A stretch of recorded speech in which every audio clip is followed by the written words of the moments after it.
What's going on, everybody? My name is Lee and we are back with another video. Let me know what you think about this whole new setup. It might be a set that we might be working on once in a while. Today we're gonna throw down something really super simple in the kitchen, but I've had a lot of requests and a lot of questions about how do you make chicken in under an hour? Most people just throw it on a tray and blast it in an oven. Not today. I'm gonna show you a much easier and a much more effective method. This is Cooking with Style. All right, so let's get started. I'm gonna grab the chicken.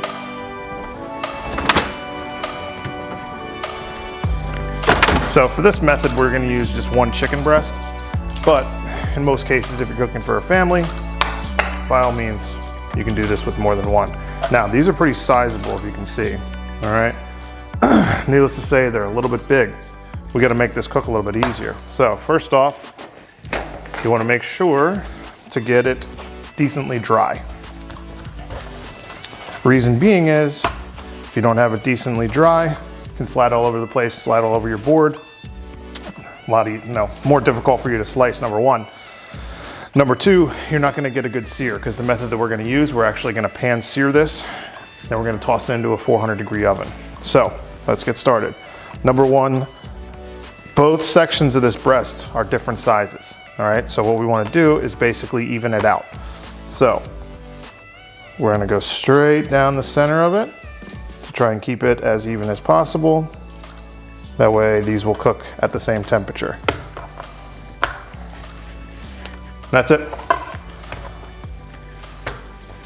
Now what we're gonna do, we are going to make, since sweet corn is in right now and it's really nice, we're gonna make a sweet corn ragout with some vegetables. First off, we are gonna need some mushrooms. Now, as you can tell, I'm a little wild. I label everything in my kitchen. Much easier to work with. That way I'm not searching, hunting, and pecking.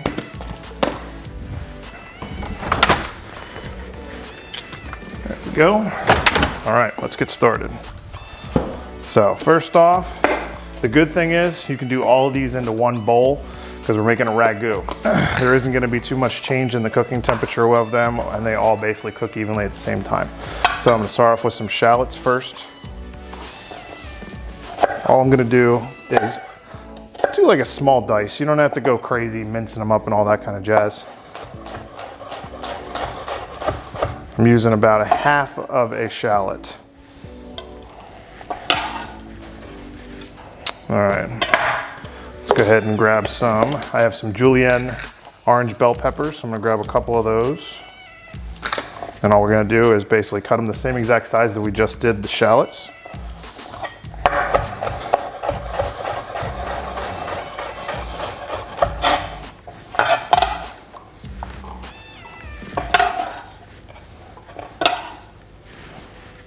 All right, now that these are out of the road, we're gonna go ahead and grab green ones. And guess what? We're gonna do the same exact thing. Okay, so I'm using about a quarter of a pepper. Now, like I said, this is for about one person. I'll put it in the comments and link description down below, a full recipe on this, and there'll also be a recipe up on my blog site. So that way you can do it for multiple people if there, obviously are more people in your space, in your house. All right. Guess what's next? Red bell pepper? Yeah. Same thing, quarter.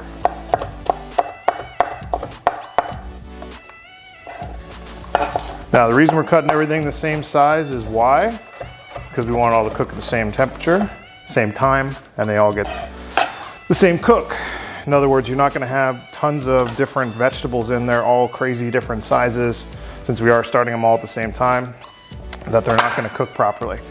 Now with the mushrooms, all I'm gonna do is just break off your stem, okay? Save the stems, you can definitely make stuff with these things. Mushroom soup is perfect for it.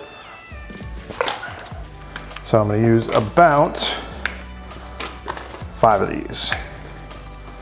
The reason why I'm using 5 is because mushrooms shrink. So, and I love mushrooms, so needless to say. Now with these, we're gonna do almost the same thing. I'm gonna do about 4 slices each direction. So it creates a dice.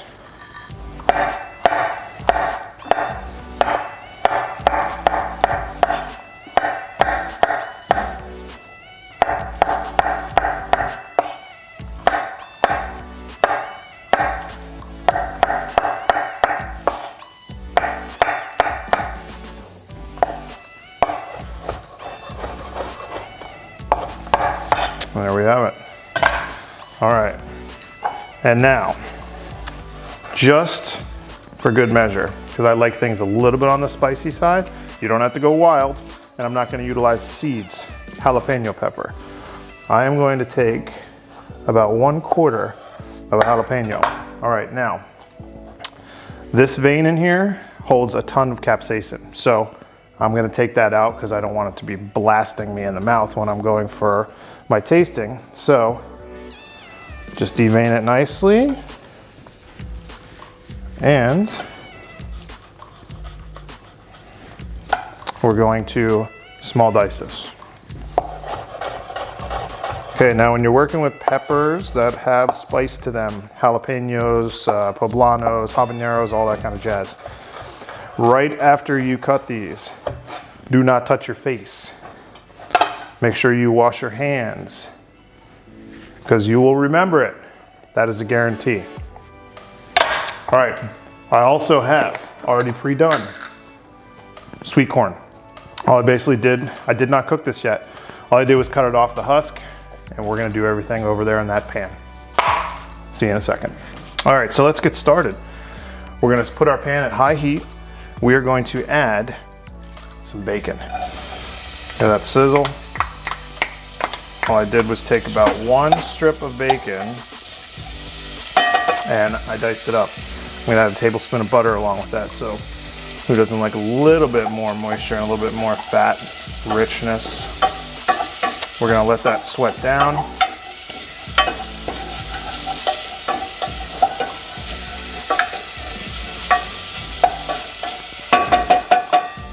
What we're gonna do is let that go for about 2 to 3 minutes. You just want all that unctuous fat to pull out, because that's gonna help you cook your vegetables and give you a good sear on your veggies. Alrighty, so now that we've cooked it for about 2.5 to 3 minutes, we're gonna add a little bit of blended oil. And now, let's go ahead and go in with our vegetables. We wanna sweat these things down until they are just nice, translucent, a little bit less moisture, because this ragu is gonna get creamed. All right, here we go. And once again, like I said, there's that nice fond that's kind of started to attach itself to the bottom of the pan. Once those vegetables get translucent, we're gonna pull that right off. Now that our veggies have sweat for about a good 2 to 3 minutes, now I can go ahead and add in my garlic. I'm gonna add about a little bit more than a tablespoon of garlic and oil that I made already. Just basically pulsed it up in a blender with some extra virgin olive oil. Now the reason why I'm not adding it earlier is I don't want it to brown, because sometimes garlic does tend to get bitter. We're not going for that, slow roast garlic. Like I said, we're cooking this on a higher heat, so we don't want it to brown and get bitter. So about 20, 30 seconds, or once you start to get a real nice aromatic smell, we are gonna add in our corn. There we go. Beautiful. All right. Now for the magic to remove that fond. All we're basically gonna do is take a little bit of dry sherry. If you're using gas, just be cautious with this because it will flame up. So don't stir it around too much at the moment. Let the alcohol vapor start to come off of it. And now, let's go ahead and start to pull that fond. You basically just want to move your spoon back and forth and try and pull that flavor off. So that way it clears it out, and all that richness from the bacon, see that? Almost completely clean. Perfect. So let's turn it down to medium heat. We're gonna let that go for a couple seconds. And what I'm gonna do is I'm gonna grab some thyme. And now I'm utilizing dry thyme for this portion. Okay, so that's why we're putting it in now, because we want it to pull the flavor.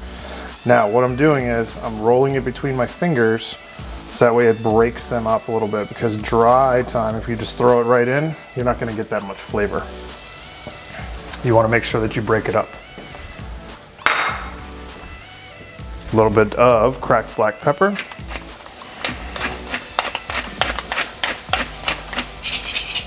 Smells so good in here. Hit it with just a touch of salt, because remember we did use bacon. Definitely don't need a lot of salt yet. We'll season it at the end anyway. There we have it. Oh, it smells so good in here. Beautiful. All right, now I'm gonna add a touch more butter, let that go, and I'm gonna go ahead and grab my heavy cream.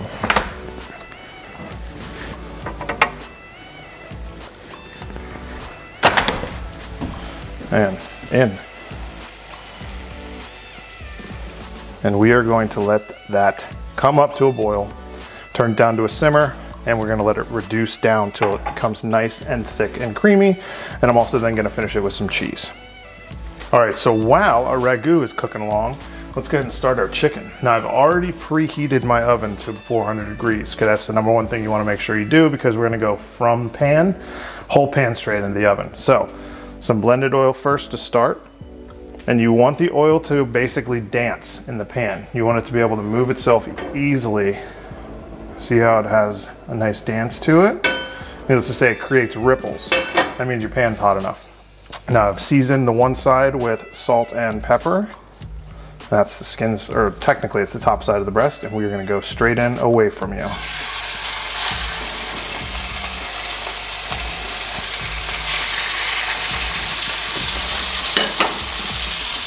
Wash my hands real quick. Let that cook away.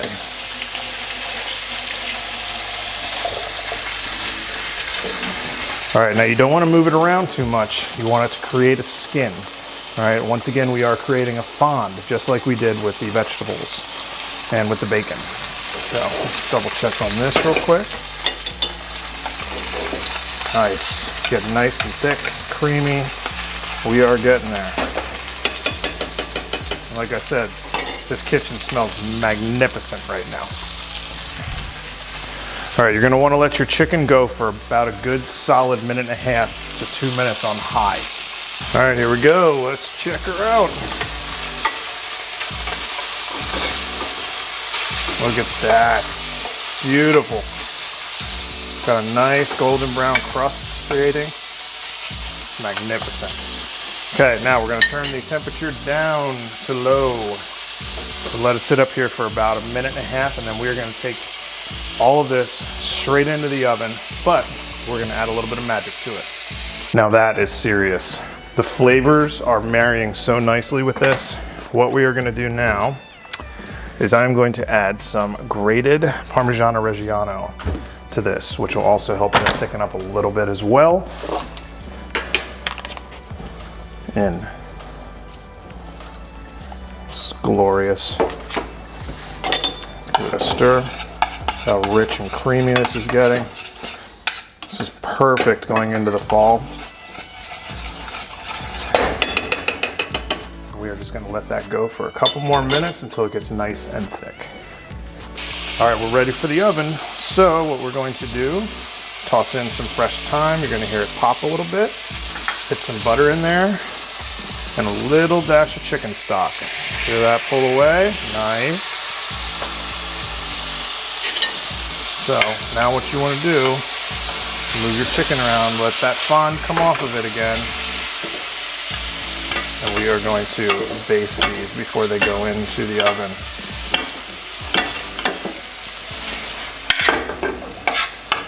All right, we are ready to go in the oven. Here we go, 400 degree oven. Pop it right in. See you in a couple minutes. All right, let's see how this chicken looks. Whew. That looks beautiful. Let's get a temperature out on it, see what we're at. Go right into the thicker portion. Let's see where we're at. We are almost there. We are at 150 degrees. I'm gonna say about 2 to 3 more minutes. We want it to go to about 163 degrees. Then we're gonna take it out and let it rest. So while our chicken is cooking, we are gonna do a little bit of a pan sauce and some spinach to go along with this too on top. So I'm going to take some grape tomatoes, cut them into quarters. because we want these to cook pretty quick, but we also don't want them to fall apart. All right, don't need a lot. I need roughly about 3 or 4 of them. So like I said, this is going right on top of that chicken afterwards because we're going to utilize that same pan once we let the chicken rest. So take a little bit of shallot as well. Don't need a whole lot, but in this case, we are going to mince it. Perfect. Grab our spinach, get that out as well, which, amazingly enough, I have it ready to rock and roll. We are ready to rock and roll. Let's pull this out. Beautiful. We're gonna take these off, put them on a plate, and let them rest. Now that we have our chicken resting, let's go back to the fire. And what we're gonna do, make sure you don't forget to use a hot mitt, because this pan did come straight out of the oven. We're gonna pull all that flavor profile off of the bottom of that pan, or the fond as it is. And we are going to make ourselves a quick sauce. So what we want to start out with is our shallots in. Toss in a little bit of butter.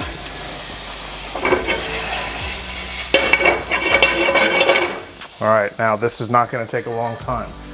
So that being said, let's go ahead and grab our tomatoes and our spinach. I'm going to toss them straight in. Hit it with our spinach, let that wilt down. And the fastest way to get that to wilt down is to add just a slight amount of liquid, which is going to be our chicken stock. Okay, so while that is wilting down, hit it with a little bit of cracked black pepper, pinch of salt, of course, and let's move around that fond. Let's see if we can get that off of that pan.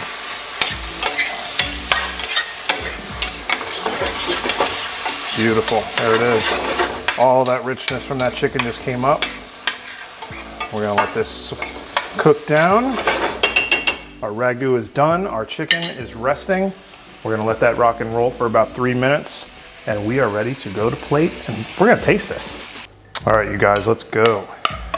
Start off with that ragu first. Oh my gosh, this stuff looks magical, not gonna lie. Basically, we're just gonna create a little bit of a bed. Beautiful. Now with our chicken, let's go ahead and take one of these. Now, watch this. All we're gonna do, got a quick slice on it. It's so juicy. Nice, perfect. Chicken is cooked perfectly. Straight on. Wow, let's go ahead and get that pan sauce that we did with the spinach, the tomatoes. First off, we definitely need to put some of that love on top of it.